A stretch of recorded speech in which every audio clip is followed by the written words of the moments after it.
Here then, ladies and gentlemen, are 8 reasons why Hindus are 8th class citizens in their own country. 7th reason. 7. Celebrating those who killed and converted millions of Hindus. To visit Nalanda, the ancient place of learning and arguably India's greatest cultural heritage, you need to board a train from Delhi and get down 50 miles from Patna at a place called Bakhtiarpur. From Bakhtiarpur, it is a brief and pleasant journey to Nalanda. And when you reach this hallowed place, when you stroll about its manicured lawns and thin brick facades and ruins, you will get to know how this magnificent temple of knowledge and wisdom was charred to the ground by a barbarian, how thousands of scholars perished in the fires that burned for months, how millions of books were reduced to cinders, how a civilization the world envied and admired as a Vishwaguru was lost forever. And you will also get to know that the barbarian who executed this barbaric act was none other than Bakhtiyar. Yes, Bakhtiyar. And we have named not only a railway station, but also a city in his honor. Our destruction that even Bakhtiyar could not manage in his lifetime is now complete. 1,000 years later, that we have honored this barbarian is not hurtful enough. What hurts most is that unsatisfied and unsatiated with this hideous self-flagellation, we have endeavored to descend a step further into the dungeons of distorted history and peddled the narrative that Bakhtiyar did not even destroy or set fire to Nalanda. Instead, we have blamed a couple of Hindu beggars for burning down the great city of Nalanda. That's right. Not an invader or his invading army of tens of thousands of barbarians, but rather 2 gawky little Hindu beggars were responsible for destroying the greatest ancient university there ever was.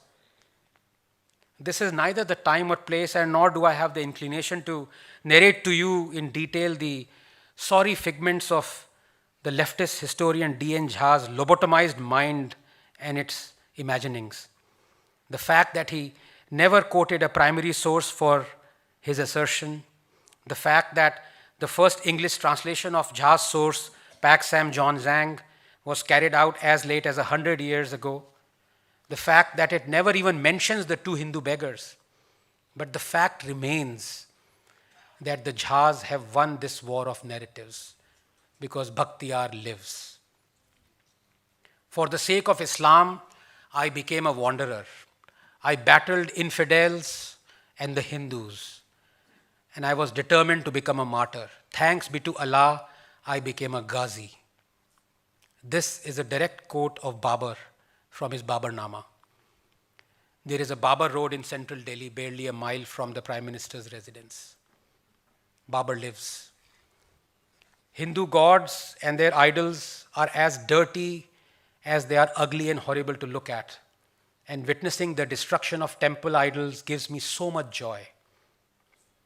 The man who said this was also the chief architect of the Goa Inquisition that led to the conversion, torture, and murder of thousands of Hindus. His name was Saint Francis Xavier. Every year, millions of Indians, including our Hindu nationalist Prime Minister Narendra Modi, venerate him. Saint Francis Xavier lives. Sikandar Shah Miri, 1389 to 1413, who commissioned Jamia Masjid and is still eulogized and worshipped in Kashmir, collected 3 khirwars or 210 kilograms of sacred thread from Kashmiri Hindus before he burned them. A single sacred thread weighs 7 grams. Again, I shall leave it to the mathematicians among you to calculate the sheer scale of this genocide. But Sikandar Shah Miri lives. I will raise these Ansagar Hindu temples to the ground. I have come to India to fight the holy war against the infidels, unquote. The man who said this was Khwaja Moinuddin Chishti, the Hanafi Sufi saint who fought alongside the demonic Muhammad Ghori and unsparingly converted Hindus. Every year, millions of Indians, including our Hindu nationalist Prime Minister, Narendra Modi offer a chadar at his mazar and venerate him. Moinuddin Chishti lives. We know more about the Mughals than our warriors.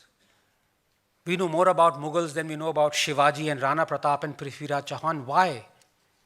Because history that is written by the victors is peddled by the vanquished.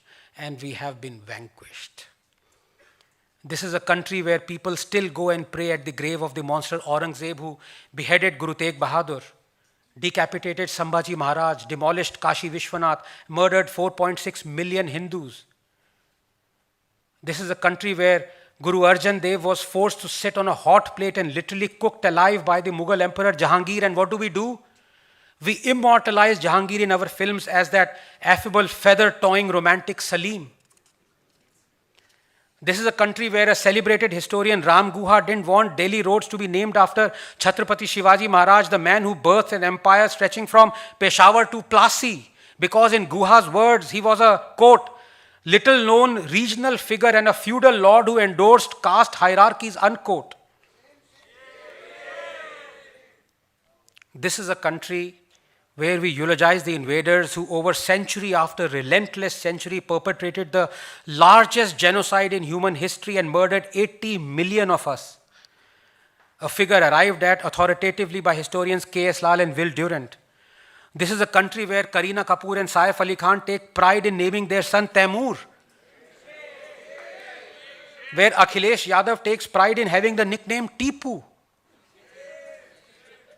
Our history has been written by those who hated Hindus, Hinduism and Hindustan. Our history is being written by those who hate Hindus, Hinduism and Hindustan. There are hundreds of examples, but just one would suffice. Tipu Sultan. Read his manifesto, written in his own words. It is a terrifying proclamation calling for all Muslims to come together to wage jihad. Annihilation of the infidels is our sacred duty, he writes. The Hindus of Coorg suffered a particularly brutal onslaught. Murders, tortures, forced conversions. Even dead Hindus were converted, even dead Hindus. Tipu destroyed more than 800 temples, 27 churches, captured 60,000 Christians, converted 30,000, killed thousands. Chroniclers Lewis Rice and R.D. Palsokar believed the figure could be as high as 8,000 temples. Descendants of Mandayam Iyengars do not celebrate Diwali till this day. Ever wondered why? Tipu butchered them on this day. Read Bartholomeo's personal account of Tipu Sultan's butchery in Calicut. Men, women and children were paraded naked and trampled by elephants. And yet, we call Tipu a symbol of communal harmony. We cheer when the statue of the evil racist Leopold is demolished in Belgium. But we celebrate Tipu Jayanti. Because tyrants who murder Hindus are not tyrants but heroes. Praising Tipu is like praising King Leopold for building roads and ports in Congo, balancing out ivory trade and a million murders. There is no difference between Tipu Sultan apologists and Holocaust deniers. Twisted minds in need of immediate medical intervention. And yet they exist in their millions. In years to come, I am sure Yaqub Memnun's grave would become as popular a worshipping place as Aurangzeb's is today, visited and prayed at by politicians and film stars. The same Aurangzeb who was worse than Baghdadi 350 years before ISIS. The genocide he perpetrated claimed, as I said, 4.6 million Hindu lives. If an incident could muster a million spine-chilling imaginings, it would be that of the one in 1675 under broad daylight in Chandni Chowk, where Guru Tegh Bahadur was beheaded on the orders of Aurangzeb. And yet, we have cities and roads named after him.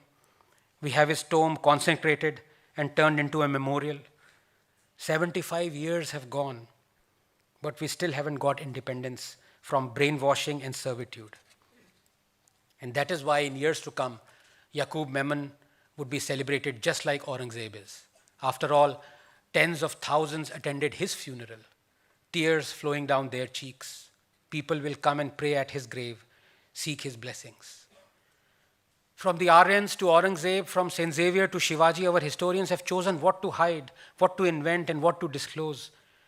The singular reason for this is the craving for patronage of an ideology, a government, an ecosystem, or a clique. Villains are made into heroes and heroes into villains. We like it this way.